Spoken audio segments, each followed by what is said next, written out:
Rejoignez Benoît Dutrisac en temps réel par courriel. Dutrisac@commercialcube.radio. Ben Mulroney est avec nous. Bonjour, Ben. Allô? Bonjour, Benoît. Merci. Écoute, donne-moi une seconde parce que j'ai ce sujet, je ne sais pas si tu as entendu, mais on a parlé de l'équivalent, essayer de se faire expliquer la loi canadienne sur les infractions enterrées par effraction. Juste une seconde, Ben. Martin est avec nous. Martin, bonjour. Vous allez bien? Oui, Martin, racontez-nous vite ce que vous avez vécu. Oui, il y a un individu qui est entré chez moi. J'avais 17 ans à cette époque et mon père s'est fait tabasser. Moi, j'ai répondu avec mes poings à l'agresseur. Il y a eu un constat de police et tout. Et ça marche à la seconde. Quand quelqu'un rentre chez nous, on parle en seconde puis en microseconde. Tu sais, on n'a pas le temps de réagir. Notre seul but, c'est de se défendre. Puis la loi est faite pour protéger vraiment l'agresseur, la maître, je vais dire maître. Ouais. Elle disait, c'est une question de gros bon sens. Je ne sais pas si quelqu'un rentrerait chez maître et la tabasserait, comment qu'elle réagirait si sa loi pourrait être expliquée tout bonnement en 9 points, comme on dirait. Oui, parce que les émotions sont crinquées. Là. C'est pas le temps de réfléchir, c'est le temps de réagir.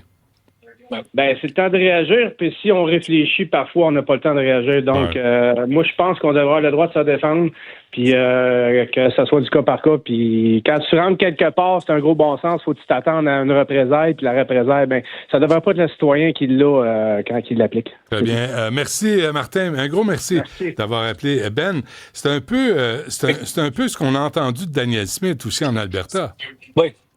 Mais oui, parce que Daniel Smith, Pierre Poilievre, ils ont des idées qui reconnaissent l'idée de la nature humaine. Tu sais, la nature humaine est de sorte que si quelqu'un entre chez moi, je vais peut-être paniquer, je vais peut-être protéger, mais je ne sais pas ce que je vais faire.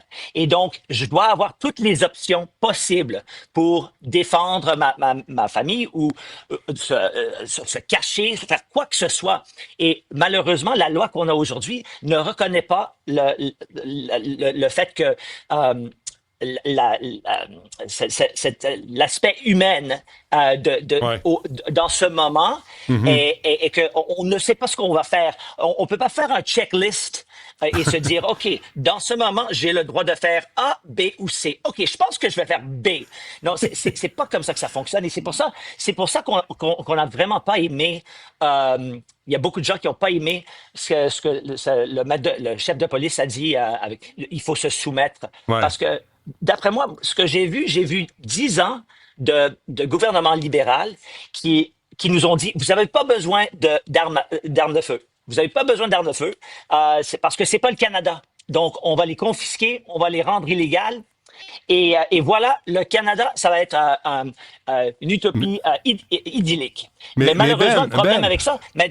Tout le monde est gentil au Canada. Qu'est-ce que tu crois, là?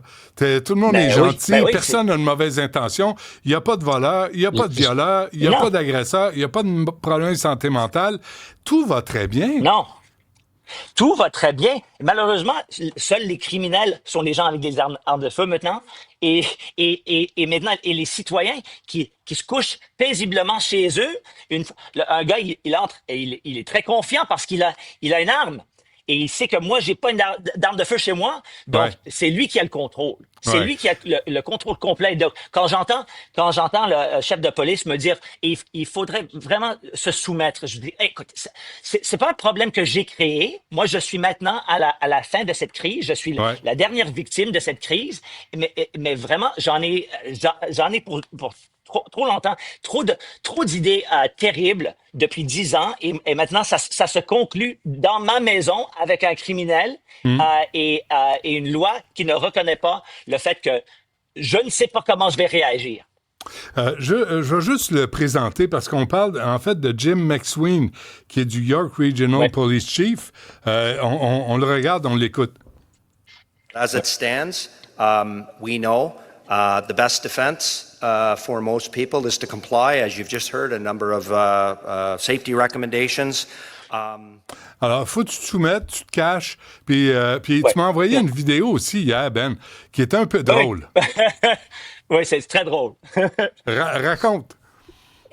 Ben il y a quelqu'un quelque part à Toronto qui il a fait un petit moment à expliquer comment, d'après ses indications, ce qu'on devrait faire si quelqu'un décide de venir, un criminel décide de venir chez nous et il se présente comme un concierge. Il se présente, bienvenue chez moi.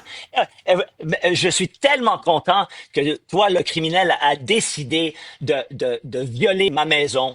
Je me sens tellement chanceux et je suis ici pour vous offrir du Perrier, peut-être un San Pellegrino, et j'ai des bijoux en haut dans la salle de ma petite de mon enfant et elle t'attend juste par les escaliers. Ouais. Et c'est très, très drôle. Mon coffre-fort est au sol. Je l'ai déjà débarré. Tu peux te servir. Mais je comprends ce qu'il veut dire. Si je marche dans la rue et il y a quelqu'un qui m'arrête et il veut mon portefeuille, je vais lui donner mon portefeuille parce que ma vie a plus de valeur que le portefeuille. Mais quand tu viens chez moi, il y a un niveau de panique qu'on ne peut pas comprendre. On ne sait pas comment on va réagir. Et la loi ne reconnaît pas ce fait humain. Ouais. Ouais. Et surtout, si tes enfants sont là, si ta femme est là ou ton mari est là, c'est pas vrai. Regarde, c'est ça, on la voit, Ben, là, présentement. Peut-être y mettre un petit peu de son, juste 30 secondes. Where you choose from? Great choice, Fancy Perrier. I like it. Okay, so the kids are upstairs sleeping right now, and if they wake up, it's really going to make this whole experience very unenjoyable for you. So, to streamline the process, I've got a few things laid out. I've got a 50-inch 4K for you. Alors, c'est vraiment le cynisme à l'extrême. Et là, il y a Pierre Poilievre qui dit, là, nous, le cas sur là, on va l'appliquer. Là, puis les gens auront le droit de se défendre sans être poursuivis par la justice. Oui. Ben oui. Et ce que j'ai dit à mon émission, c'est cet élément criminel, ils sont très organisés et ils savent combien ça coûte si jamais ils perdent un membre du gang. Hein? Tout à coup, ils perdent un membre qui va en prison, ça leur coûte X, Y ou Z. Mais ce qu'ils savent maintenant, c'est qu'il n'y a aucun coût.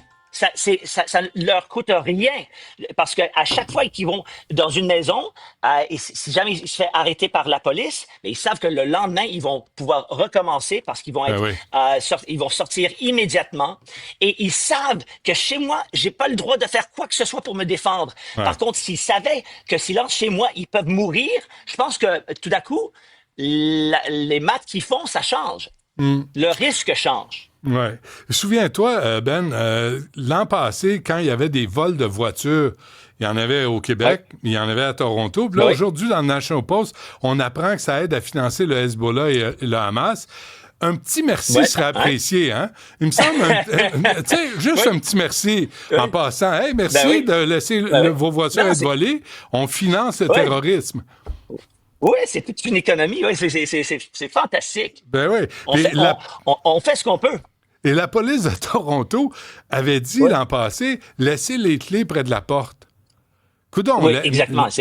Il faut se soumettre. Il faut se soumettre. C'est une gang de pussy, c'est quoi? C'est quoi ces polices-là? Non, c'est pas la faute de la police. C'est la faute des lois qui doivent... eux, ils travaillent pour la loi. La loi est là pour... ils nous défendent. La police n'a pas changé. Ouais, ils appliquent la loi. Ils appliquent la loi, exactement. Mais c'est la loi qui a changé. La police n'a pas changé du tout. C'est les mêmes gendarmes, le même groupe de personnes qu'on avait il y a 10-15 ans. Le problème, c'est l'application de la loi. Et la loi qui doivent appliquer. Ça, c'est le problème. En tout cas, c'est un débat intéressant, important, puis qui nous amène chez nous. Là, ça touche les gens, leurs familles, leurs proches. On n'a pas fini d'en parler. Ben Mulroney, vous pouvez l'entendre, entre autres, au Ben Mulroney Show. C'est lui qui l'anime. Merci, Ben. Bonne fin de semaine. Merci, bon week-end. Bye-bye. Salut.